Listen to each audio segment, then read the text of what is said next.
है, क्या उसका वर्गमूल हो सकता है। लिखिएगा प्रश्न को। हमारे पास में पहला प्रश्न है, 4 अंकों की 4 अंकों की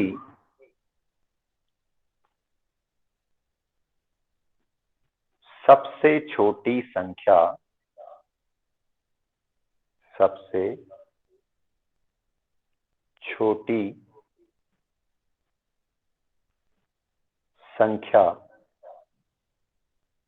ज्ञात कीजिए। 4 अंकों की सबसे छोटी संख्या ज्ञात कीजिए जो पूर्ण वर्ग हो।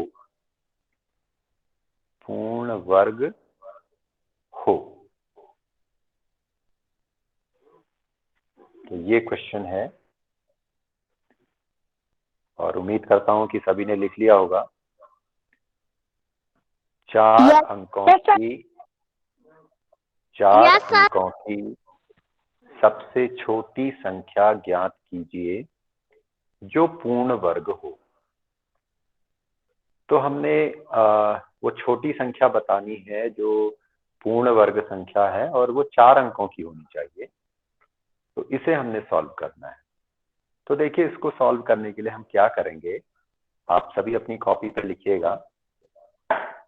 सबसे पहले हम लिख देंगे चूंकि 4 अंकों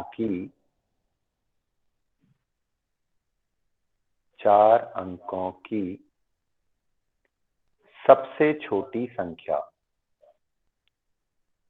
स्मॉलेस्ट 4 डिजिट नंबर, 4 अंकों की सबसे छोटी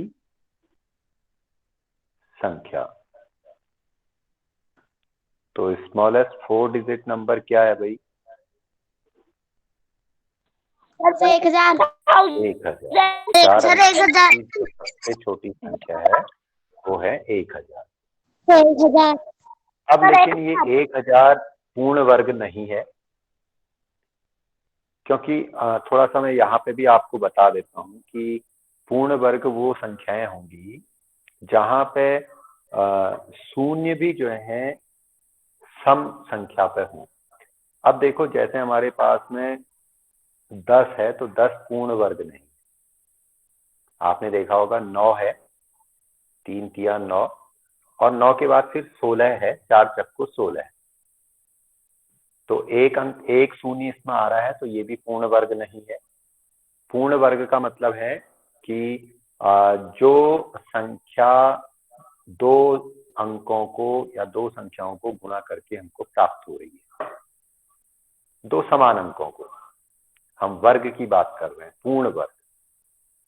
जैसे हमने कहा कि 4 पूर्ण वर्ग है या नहीं है, तो 4 पूर्ण वर्ग है, क्योंकि 2 को जब 2 से हम गुणा कर रहे हैं तो वो हमको एक पूर्ण वर्ग संख्या मिल रही है। 2 दूनी 4। 9 पूर्ण वर्ग संख्या है या नहीं, तो 9 भी पूर्ण वर्ग संख्या है, क्योंकि 3 को जब हम 3 से गुणा कर रहे हैं तो 3 तिया 9 हमको मिल रहा है, तो वो पूर्ण वर्ग संख्या है। तो 10 पूर्ण वर्ग संख्या है या नहीं, तो 10 पूर्ण वर्ग संख्या नहीं है, क्योंकि 3 के बाद आता है 4। 4 को जब 4 से हम गुणा करते हैं तो 4 चक्को 16 हमको मिलता है, 4 4 जा 16, तो 10 उसमें नहीं है। 9 के बाद सीधे 16 जो है आपके पास में एक पूर्ण वर्ग संख्या है। अब अगर मैं इसमें एक 0 और बढ़ा दूं तो 100, क्या 100 पूर्ण वर्ग संख्या है? Yes sir. बिल्कुल 100 पूर्ण वर्ग संख्या है। क्यों? क्योंकि 10 को जब हम 10 से गुणा करते हैं तो हमको मिलता है 100, तो इसलिए 100 जो है पूर्ण वर्ग संख्या है। और अगर 0 वाली जो संख्याएं हैं उनको हमने बताना है कि ये पूर्ण वर्ग संख्या है या नहीं, तो हमने उसके 0 देखने हैं। तो 0 यहाँ आपके पास में पेयर में होने चाहिए। 0 अगर पेयर में है, 0 अगर 0 का ग्रुप बन रहा है तो वो पूर्ण वर्ग संख्या है। तो यहाँ 2 0 है, तो इसका मतलब 100 पूर्ण वर्ग संख्या है। फिर यहाँ पे 3 0 आ गए जो कि ऑड ऑड नंबर में है जीरो, इनके पेयर नहीं बन रहे हैं क्योंकि दो के ही पेयर बन रहे हैं, एक छूट जा रहा है, तो इसका मतलब 1000 पूर्ण वर्ग संख्या नहीं है। अगर मैं लिख दूं इसको 10,000, तो 10,000 पूर्ण वर्ग संख्या है। हाँ, 10,000 पूर्ण वर्ग संख्या है। और किसकी पूर्ण वर्ग संख्या है, तो ये भी बड़ा आसान है, हमको पता लग जाएगा कि भाई ये एक हमारे सर, 100 पास की। में पहले है, और इन दो जीरो की जगह पे एक जीरो रख दें और इन दो जीरो की जगह पे एक जीरो रख दें, तो पता लग जाएगा कि हमको ये किसका पूर्ण वर्ग है, ये 100 का पूर्ण वर्ग है। तो ये चीज क्लियर हो गई होगी कि जीरो से आप बता सकते हैं कि ये पूर्ण वर्ग संख्या है या नहीं। अच्छा, अगर मैं 1,00,000 लिखूं, 1,00,000 में लिखूं, तो बताइए 1,00,000 पूर्ण वर्ग संख्या है या नहीं। अपनी कॉपी पे पहले चेक कर लीजिएगा 1,00,000 लिख के, क्या 1,00,000 पूर्ण वर्ग संख्या है? No sir, no sir. No sir, क्यों नहीं है? No sir. सर क्योंकि दो दो के प्लेयर बन रहे पर एक छूट जा रहा है। हाँ, जीरो में आपके जो पेयर बने वो दो पेयर बने और एक छूट नो गया, सर। यानी कि दो जोड़े बने आपके और एक जीरो जो है छूट गया, है ना। तो इसलिए जो है 1,00,000 पूर्ण वर्ग संख्या नहीं है। ठीक है, तो अब हम आते हैं क्वेश्चन पर, बात करते हैं। हमने लिखा कि 4 अंकों की सबसे छोटी संख्या हमने लिखी, तो 4 अंकों की सबसे छोटी संख्या क्या थी हमारे पास में? 1,000। अब हम 1,000 का हम क्या निकालेंगे? स्क्वायर रूट निकालेंगे भाग विधि से। तो देखिए क्या करेंगे हम, सबसे पहले अब हमने 1,000 लिखा और इसका हमने वर्गमूल निकालना। तो क्या किया हमने, दो दो के जोड़े बनाए, तो हम दो दो के जोड़े बना लेते हैं। तो एक जोड़ा हमारे पास में ये बन गया, दूसरा जोड़ा हमारे पास में ये बन गया। तो अब बताइए कि किस संख्या का भाग जाएगा? 3। 3 का जाएगा। तो अच्छा, 3 तिया 9 होता है, 2 का नहीं जाएगा क्योंकि 2 दूनी 4 होता है, उससे आगे भी हमारे पास में संख्या है 3 तिया 9, और 4 चक्को 16 वो ज्यादा हो जा रहा है, तो इससे 3 से जाएगा 3 तिया 9।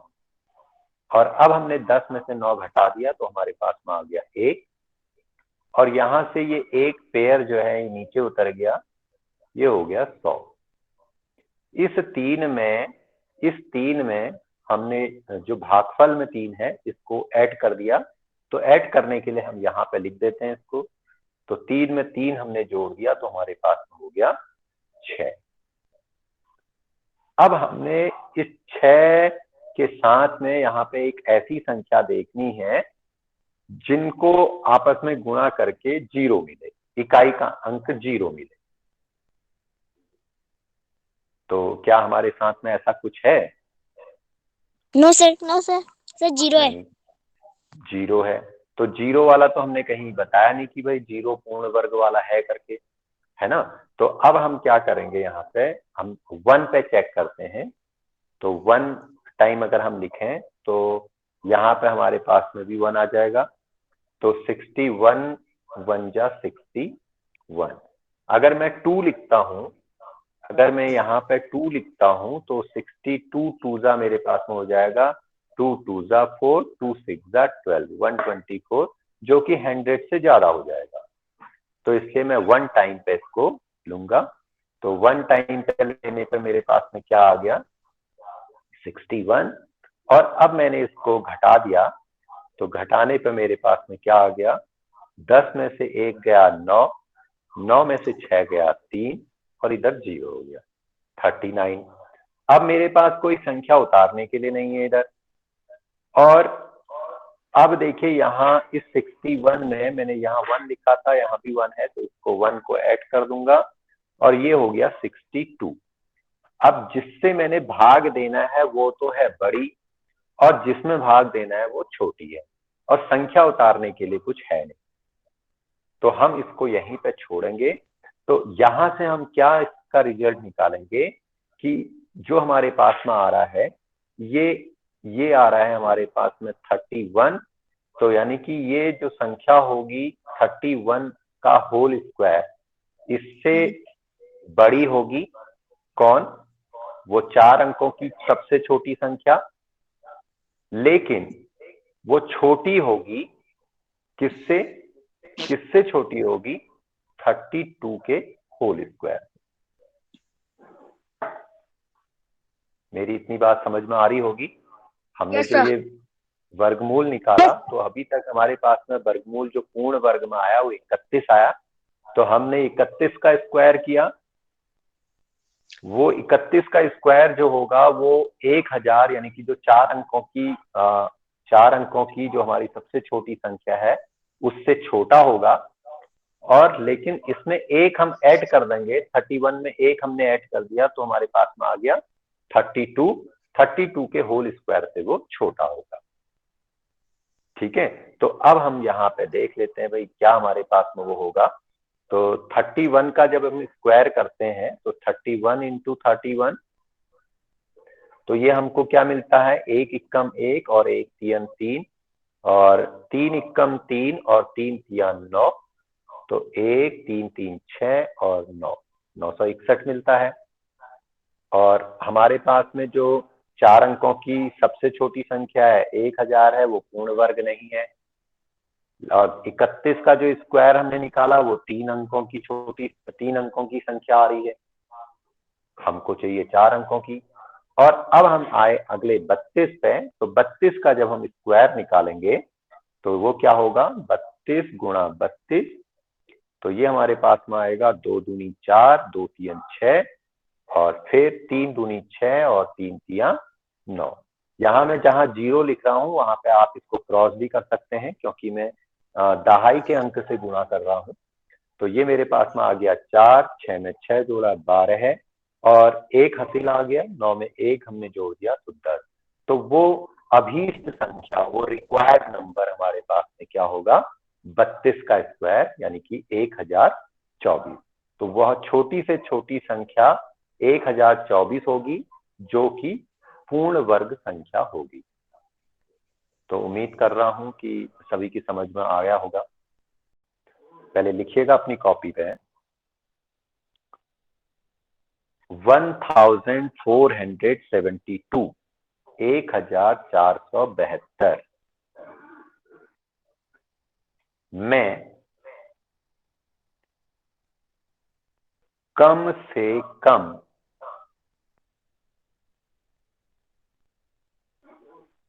क्या जोड़ें? कम से कम क्या जोड़ें कि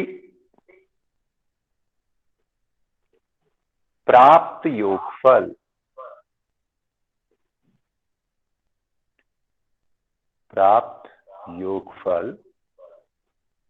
एक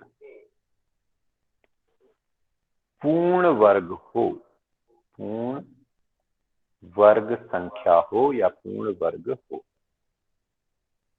क्वेश्चन को ध्यान से, जिसने नहीं लिखा है वो पहले कंप्लीट कर ले क्वेश्चन को। बहुत ही इंपॉर्टेंट प्रश्न है। 1472 में कम से कम क्या जोड़ें कि प्राप्त योगफल एक पूर्ण वर्ग संख्या हो या एक पूर्ण वर्ग हो। तो जब भी इस तरीके के प्रश्न आते हैं कि इसमें क्या जोड़ें और वो एक पूर्ण वर्ग हो, तो इस पूर्ण वर्ग से आप समझ जाइएगा कि आपने 1472 का जो भी संख्या आपको दे रखी है उसका आपने वर्गमूल निकालना है, उसका आपने क्या करना है? स्क्वायर रूट निकालना है। तो चलिए काम करते हैं इसमें। तो सबसे पहले हमने 1472 का वर्गमूल निकालना है, और उस लाइन को आप बिल्कुल ध्यान से समझ जाइएगा कि कब आपको वर्गमूल निकालना है। उसने कहा है कि 1472 में कम से कम क्या जोड़ें कि प्राप्त योगफल एक पूर्ण वर्ग हो। तो पूर्ण वर्ग अगर यहाँ पे लाइन आती है, एक परफेक्ट स्क्वायर अगर यहाँ पे लाइन आती है, तो आपने क्या करना है? स्क्वायर रूट आपने निकाल देना है। तो 1472 में सबसे पहले हम पेयरिंग करते हैं। सबसे पहले हमने ग्रुप बनाना है, तो दो दो का ग्रुप बना, तो आपने राइट टू लेफ्ट ग्रुप बनाया, तो एक ग्रुप 72 का बन गया, एक ग्रुप आपका 14 का बन गया। तो अब देखिएगा, जब आपने पहाड़ा पढ़ा तो 1 इक्कम 1, 2 दूनी 4, 3 तिया 9 और 4 चक्को 16। तो 4 चक्को 16 ज्यादा हो जा रहा है क्योंकि हमारे पास में 14 चाहिए हमको। फिर 3 तिया 9 पे हम आ जाएंगे, तो यहाँ पे हम लिख देंगे 3 3 जा 9। तो अब हमने घटाना है, 14 में से हमने 9 घटाया तो हमारे पास में आ गया 5। और अब हमने क्या करना है, इस पेयर को नीचे उतार लेना है। ये 72 572 हो गया, और 3 में आपने इधर 3 ऐड कर देना है, तो 3 में 3 ऐड करके आपके पास में आ गया 6। अब आपने 6 के इस पार, जहां पर राइट हैंड साइड पर, वो डिजिट लिखनी है जिन दोनों को मल्टीपल करके आपके पास में 2 या इसके आसपास की संख्या आपको मिल रही है। तो क्या 2 मिलती है हमको? No sir, no sir, no 2 sir. हमको नहीं मिलता है। तो अब हमने देखना है कि भाई हम कैसे इसको ला सकते हैं। तो सबसे पहले हम बड़ी डिजिट की ओर को चलते हैं, तो 9 पे हम चलते हैं। अगर हम 6 के साथ 9 लें तो 9 6 आपके पास में 54 होता है। तो एक बार इससे चेक कर लेते हैं भाई, क्योंकि 54 हुआ है तो यहाँ से हमारे पास में कुछ कैरी भी आएगा। ठीक है, तो 9 9 जा 81, कैरी रहा 8, और 9 6 जा 54, और 8 आपके पास में हो गया 62, तो जो कि इससे ज्यादा हो जा रहा है। तो आप एक बैक आप आ जाइए। तो जब आप बैक आते हैं तो आपने क्या करना है, अब 8 आपने ले लेना है। तो ये आपके पास में क्या हो जाएगा, 6, और 6 के साथ में 8 अगर आप देते हैं तो ऊपर भी आपके पास में भागफल में भी आपके पास में 8 आना है। तो 8 8 जा 64, कैरी रहा 6, और 8 6 जा 48, 8 6 48, 48 में आपने 6 जोड़ना है, तो आपके पास में हो गया 54। तो ये फिगर हमारे पास में यहाँ पे काम करेगी। तो यहाँ पे आपने 8 लिखा और ऊपर आपने 8 लिखा, तो 544 ये आपके पास में आ गया। ठीक है, अब आपने क्या किया, इसको आपने जब घटाया तो आपके पास में क्या आ गया, 2 में से 4 नहीं घटता है, तो यहाँ से आपने इसको एक उधार दे दिया, तो 12 हो गया। 12 में से 4 आपने घटाया तो 8, और ये बची आपके पास 6, 6 में से 4 आपने घटाया तो 2, और 5 में से 5 आपने घटाया 0। अब इस 8 में जब आप 8 जोड़ेंगे तो आपके पास में हो जाएगा 16 की 6 हासिल रहा 1, 6 और 1 7, 76। अब 76 तो आपके पास में हो गया बड़ा, 28 आपके पास में हो गया छोटा, और संख्या उतारने के लिए है नहीं, तो यहां पे आप इसको छोड़ देंगे। अब आप क्या करेंगे, सेम वही प्रोसेस जो अभी आप कर रहे थे। आपके पास में ऊपर आया है 38, तो 38 का स्क्वायर इज लेस देन, ये छोटा है किससे, 1472 से। लेकिन 1472 छोटा है किससे, 38 में आपने एक ऐड कर दिया 39। ठीक है, तो इसलिए अभीष्ट संख्या आपके पास में, रिक्वायर्ड नंबर आपके पास में क्या हो जाएगा, इसलिए अभीष्ट संख्या जिसको कहा जाता है रिक्वायर्ड नंबर, तो ये बराबर आपके पास में क्या हो जाएगा, क्योंकि ये चीज 1472 से बड़ी है, तो 39 का स्क्वायर आप करेंगे और उसमें से आप क्या कर देंगे, 1472 को सब्ट्रैक्ट कर देंगे, घटा देंगे। तो 39 का जब आप स्क्वायर करेंगे तो आपके पास में आ जाएगा, इसको यहाँ पे चेक कर लेते हैं, 39 को जब आपने 39 से मल्टीप्लाई किया तो 9 9 जा 81, 9 नमा 81 की 1 हासिल रहा 8 और 9 तियां 27 और 8 आपके पास में हो गया 35, 35। और यहाँ पे आप या तो 0 रख दीजिए या फिर क्रॉस कर दीजिए। 9 तियां 27 की 7 हासिल रहा 2, 3 तियां 9 और 2 11। इनको आपने जोड़ दिया तो जोड़ने पर ये आपको मिल गया 1, 7 5 12 की 2 हासिल रहा 1, 3 और 1 4 और 1 5 और 1, तो 1521 आपको मिल गया, 1521। तो यहाँ पर आप लिख देंगे 1521 और इसमें से 1472 1472 को आपने घटा देना है। तो घटाने के बाद आपके पास क्या आता है, एक में से आप 2 नहीं घटा पाएंगे तो यहाँ से एक उधार आप ले लेते हैं। तो आप क्या कर देंगे, इसे 11 बना देंगे, 11 में से 2 घट गया तो 9 आपके पास में आ गया। फिर ये 1 आपके पास में होगी संख्या, 1 में से आप 7 नहीं घटा सकते तो यहाँ से एक उधार आपने ले लिया तो 11 बन गया और 11 में से जब आपने 7 घटाया तो आपके पास में हो गया 4 और ये संख्या आपके पास बन गई 4। 4 में से 4 को अगर आप घटाएंगे तो 0 और 1 में से 1 को घटाएंगे तो 0, तो 49 वो रिक्वायर्ड नंबर आपके पास में क्या है, 49 है। तो इसका मतलब ये है कि अगर आप 1472 में 49 को ऐड कर देंगे, 49 जोड़ देंगे, तो जो योगफल आपको मिलेगा वो एक पूर्ण वर्ग संख्या होगी। तो चेक कर लेते हैं, 9 2 11 की 1 हासिल रहा 1, 4 और 1 5, 7 और 5 12 की 2 हासिल रहा 1, 4 और 1 5 और 1 की 1, 1521 ये पूर्ण वर्ग संख्या है किसकी, 39 की। इसका किसका पूर्ण वर्ग है भाई, 39 का।